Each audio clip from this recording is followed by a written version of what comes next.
新总统赖清德昨呢，伊召开国安高层的会议，并且伫会后发表谈话，将中国定调为境外敌对的势力。中国外交部虽喊口台湾是中国的一部分，无啥物总统，这更加毋是一个外交的问题。国台办嘛起甲一直跳，算一直跳针，讲这个生火者必自焚，讲变台独的分裂者，只能是粉身碎骨。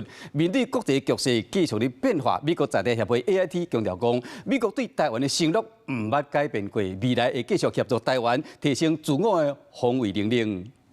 这样的中国，已是我国反渗透法所定义的境外敌对势力。总统赖清德讲，中国就是境外敌对势力，中国外交部听袂做，气甲扑不跳，嘛随会抢。首先啊，台湾是中国的一部分，没有什么总统。你提到的呢，也不是一个外交问题。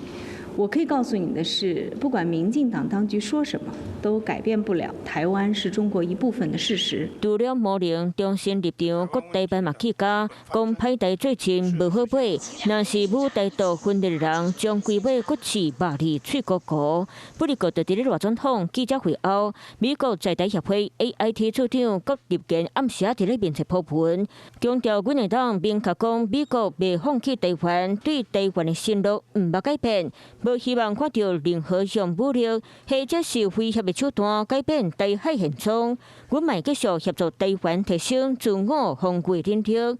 嘛表示，这是我伫咧25年第3摆派驻台湾，从来无看过台湾和美国关系这么歹，再敢山。相信伫咧未来4年会当牵手合作，互台湾美国更加安全、强大兴旺。これを受けて、来清徳総統は平時でも軍事裁判を行えるようにするなど、中国のスパイ活動への対応を強化する方針を明らかにしました。日本 NHK 和真济间外国媒体嘛拢伫咧关注这一场国安高层会议会后的记者会。金融时报以赖清德将恢复军事审判为题，路透社标题赖总统对中共渗透采取反制措施。在国际新闻写下，台湾领导人承诺打击中国渗透，可能中共除了文攻，嘛继续用武力甲人恐吓。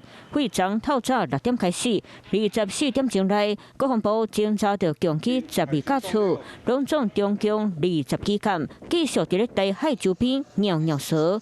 国军严密监控，赖总统宣誓恢复主权决心，抛出17项国安策略，嘛引起国际关注。Hello， 我是庄慧琪。想要抢先掌握最及时的新闻资讯吗？赶快订阅、按赞、开启小铃铛，锁定华视新闻 YouTube 频道。